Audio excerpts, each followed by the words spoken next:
Alors amis youtubeurs, bonjour. Alors nous sommes aujourd'hui réunis pour enfin parler de cette fameuse vidéo sur la dette, concernant la dette plutôt.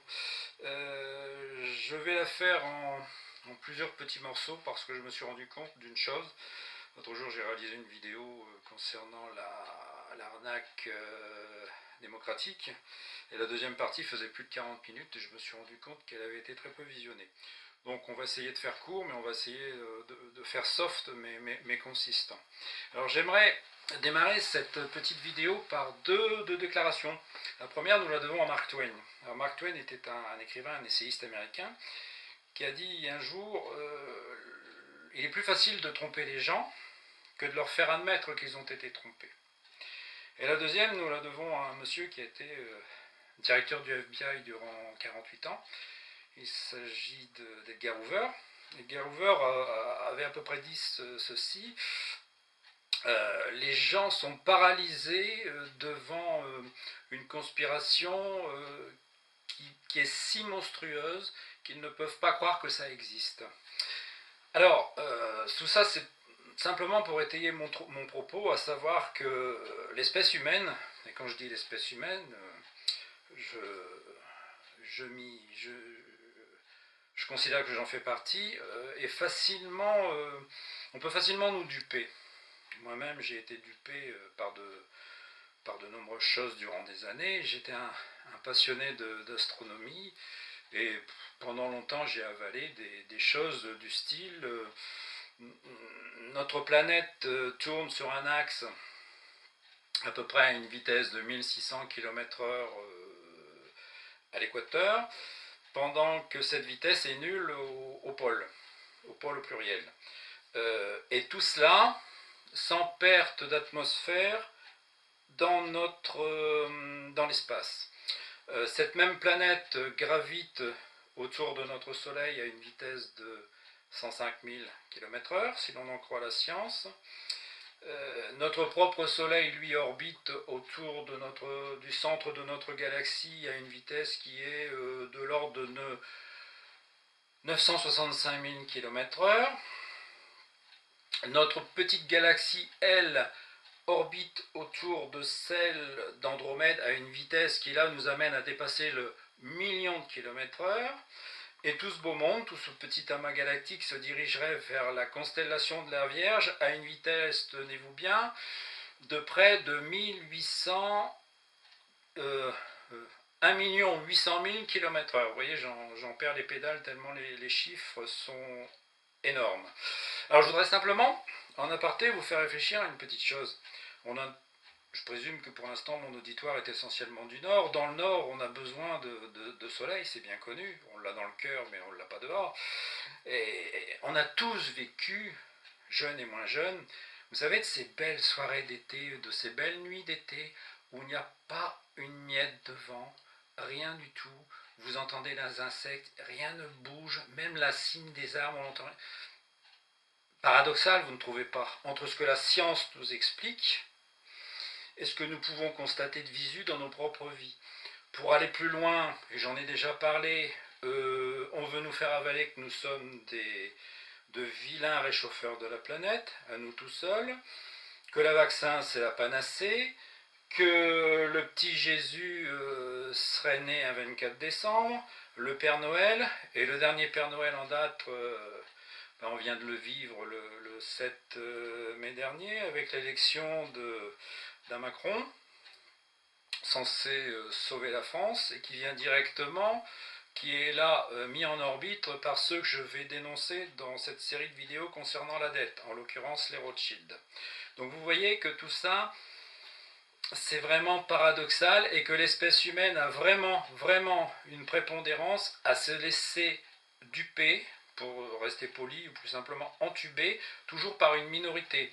Et l'aveuglement que nous pouvons vivre sont différentes facettes du même prisme. Vous avez la facette scientiste, celle que je viens de décrier. Vous avez la facette religieuse. Vous avez bien sûr la fameuse facette politique et la fameuse facette économique que je vais tenter de vous expliquer durant ces vidéos. Alors quelqu'un a un jour déclaré à propos des apparences, il a défini 4 types d'apparences. Les choses paraissent telles qu'elles sont, elles ne paraissent pas telles qu'elles sont, les choses sont ce qu'elles sont sans le paraître, et les choses ne sont pas ce qu'elles sont mais paraissent l'être.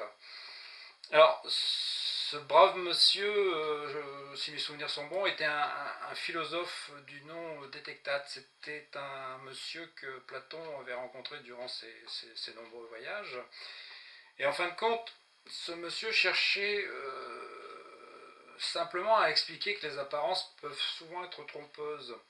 Il se comportait un petit peu comme nos économistes le font trop souvent à la télévision. Il était parti d'un constat relativement simple, et quand il eut terminé ses explications, plus personne, mais alors plus personne ne comprenait de quoi il avait voulu parler. Et ben à notre époque, avec les économistes, c'est la même chose. Et s'il y a quelque chose qui est vraiment décevant à notre époque, c'est justement l'économie. C'est le système de réserve fédérale, les banques, la Fed aux États-Unis et notre banque centrale en Europe, et leur enfant légitime, la dette.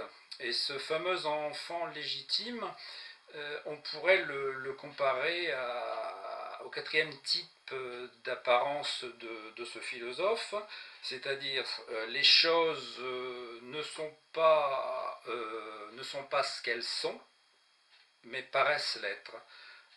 Au niveau de notre économie, c'est exactement la même chose. On entend parler de ça depuis des années. Beaucoup de personnes entendent que notre pays est endetté. En fin de compte,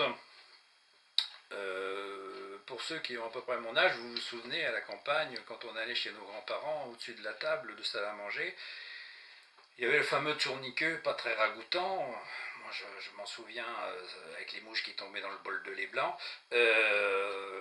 toutes les mouches qui venaient s'engluer. Ben, les États actuellement sont pratiquement tous englués tels des mouches avec cette fameuse dette qui, en fin de compte, lorsque j'aurai terminé cette série de vidéos, je vous prouverai que ça n'est que du vent.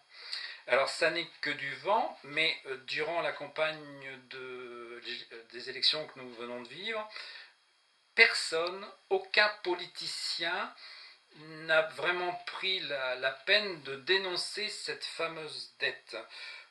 Vous avez Asselineau qui en a un petit peu parlé, mais personne ne vient à dire que c'est de l'escroquerie et qu'il serait tout simplement très facile d'en sortir.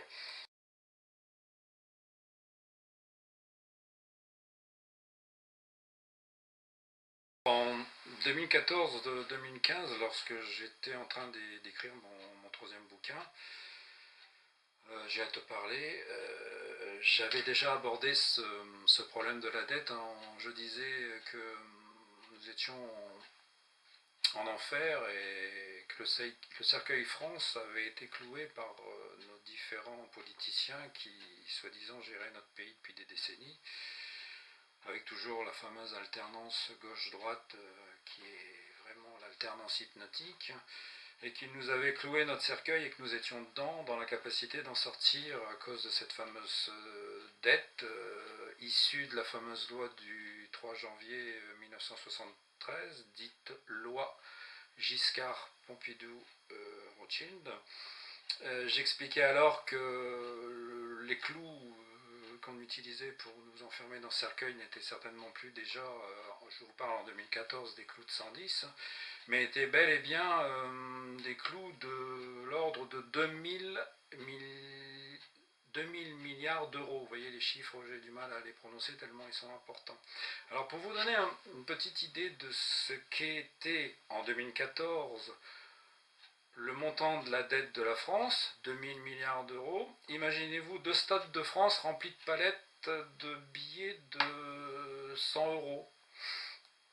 Ou alors imaginez-vous au prix du lingot d'or de l'époque, c'est-à-dire aux alentours de 40 000 euros pour être exact, ça fait 50 000 tonnes d'or. Alors 50 000 tonnes d'or, c'est plus ce que possèdent toutes les réserves fédérales du monde.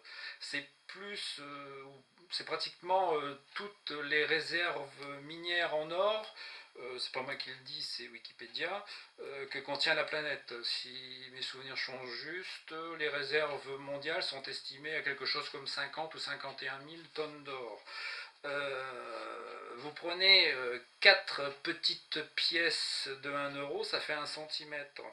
Alors imaginez-vous, c'est 2000 milliards, c'est 13 fois la distance Terre-Lune. C'est pour ça que j'ai appelé cette vidéo de la Terre à la Lune, de la dette à la Lune plus exactement, parce que 2000 milliards en pièces de 1 euro nous permettrait de faire 13 fois la distance Terre-Lune qui est de 390 000 km en moyenne.